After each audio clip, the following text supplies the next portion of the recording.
ಮತ್ತು ಹೇಮಾವತಿ ಎಂಬ ದಂಪತಿಗಳ ಪುತ್ರನಾದಂಥ ಆಕಾಶ್ ಎಂಬ ನಮ್ಮ ಗ್ರಾಮದ ಯುವಕ MBBS ಎಂಟ್ರೆನ್ಸ್ ಅಂದರೆ ನೆಟ್ ಎಕ್ಸಾಮನ್ನು ನೀಟ್ ಎಕ್ಸಾಮನ್ನು ಬರೆದು ಉತ್ತೀರ್ಣರಾಗಿದ್ದಾರೆ.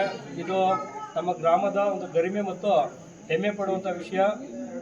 ಇವರ ಭವಿಷ್ಯ ಉಜ್ವಲವಾಗಲಿ ಮತ್ತು ಮುಂದೆ ಇವರು ನಮ್ಮ ಗ್ರಾಮಕ್ಕೆ ಡಾಕ್ಟ್ರಾಗಿ ಬರಲಿ. ಹಾಗಾಗಿ ನಮ್ಮ ಗ್ರಾಮದ ಪರವಾಗಿ ಮತ್ತು ನಾನು ವೈಯಕ್ತಿಕವಾಗಿ ಇವ್ರಿಗೆ ಅಭಿನಂದನೆ ಸಲ್ಲಿಸಲಿಕ್ಕೆ ಈ ಸಂದರ್ಭದಲ್ಲಿ ಬಯಸ್ತೇನೆ.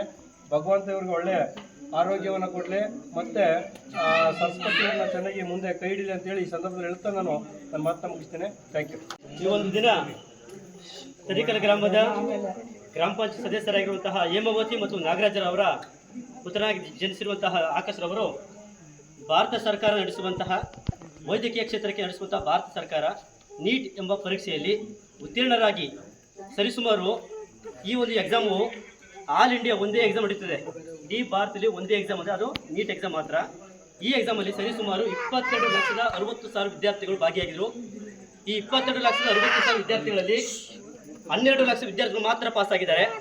ಇನ್ನು 11 ಲಕ್ಷ ವಿದ್ಯಾರ್ಥಿಗಳು ಫೇಲ್ ಆಗಿದ್ದಾರೆ. ಈ ಪಾಸ್ ಆಗಿರುವಂತಹ 12 ಲಕ್ಷ ವಿದ್ಯಾರ್ಥಿಗಳಲ್ಲಿ ನಮ್ಮ ತರೀಕೆರೆ ಗ್ರಾಮದ ಆಕಾಶ್ ಎಂಬ ಹುಡುಗ ಈ 12 ಲಕ್ಷ ವಿದ್ಯಾರ್ಥಿಗಳು ಈತನು ಕೂಡ ಒಬ್ಬ. ಜೊತೆಗೆ 29,000 ರ್ಯಾಂಕ್ನಲ್ಲಿ ಈತ ಪಾಸ್ ಆಗಿರೋದು ನಮ್ಮೆಲ್ಲರೂ ಕೂಡ ಹೆಮ್ಮೆ ಪಡುವಂಥ ವಿಚಾರ. ನಿಮ್ಮೆಲ್ಲರಿಗೂ ಒಂದು ವಿಚಾರ ಹೇಳಕ್ಕೆ ಇಷ್ಟಪಡ್ತೀನಿ. 29,000 ರ್ಯಾಂಕ್ ಎಂಬುದು ಅಷ್ಟು ಸುಲಭದ ಮಾತಲ್ಲ. ಈತನ ಹಿಂದೆ ಸರಿಸುಮಾರು 10 ಲಕ್ಷ 11 ಲಕ್ಷ ವಿದ್ಯಾರ್ಥಿಗಳು ಈತನ ಹಿಂದೆ ಇದ್ದಾರೆ. 11 ಲಕ್ಷ ವಿದ್ಯಾರ್ಥಿಗಳ ಮುಂದೆ ಈ ನಮ್ಮ ಹುಡುಗ ನಮ್ಮ ತರೀಕೆರೆ ಗ್ರಾಮದ ಹುಡುಗ ಮುಂದೆ ಇದ್ದಾನೆ. ಈ ವಿಚಾರ ನಮ್ಮೆಲ್ಲರೂ ಕೂಡ ಖುಷಿ ಪಡುವಂಥ ವಿಚಾರ. ಜೊತೆಗೆ ಈ ಒಂದು ಹಳ್ಳಿ ಪ್ರದೇಶಗಳಲ್ಲಿ ಡಾಕ್ಟರ್ ಆಗೋ ವಿಚಾರ ಇದೆಯಲ್ಲ, ಅದು ಅಷ್ಟು ಸುಲಭ ಮಾತಲ್ಲ.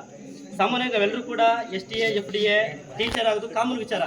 ಆದರೆ ನಮ್ಮ ಹಳ್ಳಿಗಳ ಪ್ರದೇಶಗಳಲ್ಲಿ MBBS ಪಾಸ್ ಮಾಡೋ ವಿಚಾರ ಅಷ್ಟು ಸುಲಭದ ಮಾತಲ್ಲ. ಇಂತಹ ಒಂದು ಕಠಿಣ ಪರಿಸ್ಥಿತಿಯಲ್ಲೂ ಕೂಡ ಈ ವ್ಯಕ್ತಿ ಪಾಸ್ ಆಗಿರುವಂಥದ್ದು ನಮ್ಮೆಲ್ಲರೂ ಕೂಡ ಖುಷಿ ತರುವಂಥ ವಿಚಾರ.